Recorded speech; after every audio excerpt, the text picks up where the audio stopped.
Salam saudara yang diberkati Tuhan. Kali ini kita angkat tema pengorbanan, kasih, dan keadilan.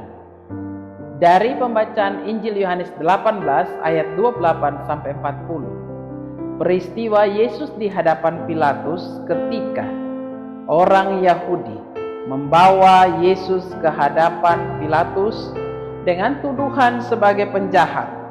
Maka di situ Pilatus katakan, "Ambil dan hakimi dia menurut hukum Tauratmu." Kata orang Yahudi, "Kami tidak diperbolehkan membunuh seseorang." Tapi di dalam pengadilan itu Pilatus tidak mendapat sesuatu kesalahan pada Yesus.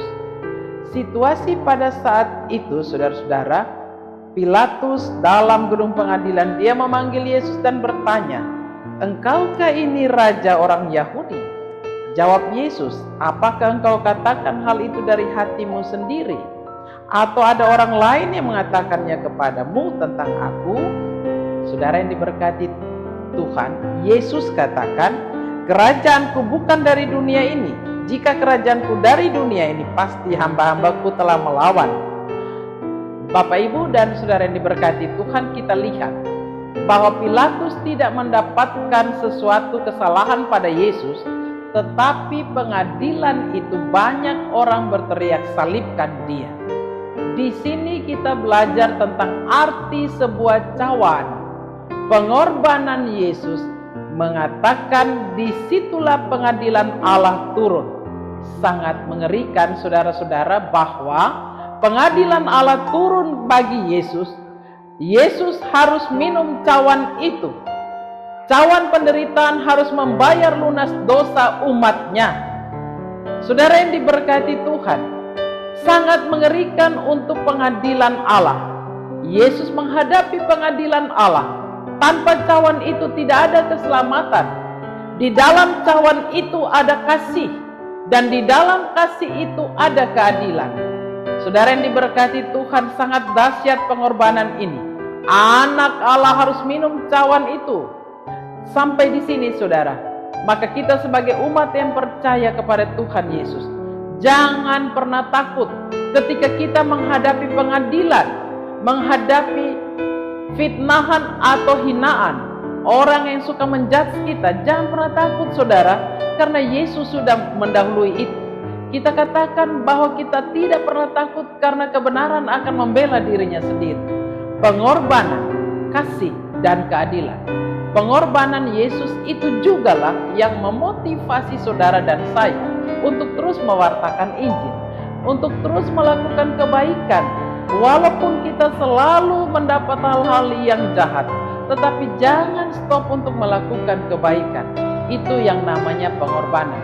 Di dalam pengorbanan ada kasih, di dalam kasih ada pengorbanan. Dan keadilannya, ketika kita melakukan kasih, maka hal yang tidak baik datang pada kita. Itu adil saudara-saudara? Ya, adil. Karena dunia tidak pernah menerima hal yang baik. Dunia tidak akan bersatu dengan kita, saudara. Karena kita selalu menjadi terang. Di mana terang hadir, gelap akan dihalau. Tetapi gelap itu akan datang untuk menghalau terang, tidak akan bisa. Karena kuasa kegelapan itu akan kalah di dalam kuasa terang Injil firman Tuhan. Beberapa catatan penting. Satu, ketika saudara diperhadapkan dengan kasih yang harus kita lakukan dan ada pengorbanan, lakukan itu di dalam ketaatan dan kesetiaan. Kedua, di dalam kasih itu juga kita melihat bahwa selalu hal-hal yang jahat dituduhkan kepada kita, pada saudara dan saya. Jangan pernah mundur, maju terus dan katakan bahwa Tuhan Yesus, Engkaulah pembelaku. Yang ketiga, pengadilan Allah selalu ada. Adil bagi setiap orang yang melakukan kejahatan, adil bagi setiap orang yang melakukan kebaikan. Tetapi pengadilan Allah adil ketika kita hadir di dalam terang Kristus, ketika kita terus mewartakan Injil, dan ketika kita selalu ditolak, maka disitulah kuasa kasih Kristus menguatkan kita. Jangan pernah takut saudara-saudara ketika kita dihakimi. Kita belajar bahwa semakin kita dihakimi, kita semakin kuat. karena kuasa Roh Kudus memberikan sukacita dan pengharapan bagi kita. Tetap berjalan di dalam langkah juang saudara dan saya. Selalu ada pengorbanan, kasih, dan keadilan yang di dalamnya mengerjakan kebaikan untuk damai sejahtera. Tuhan Yesus memberkati kita sekalian. Shalom. Amin.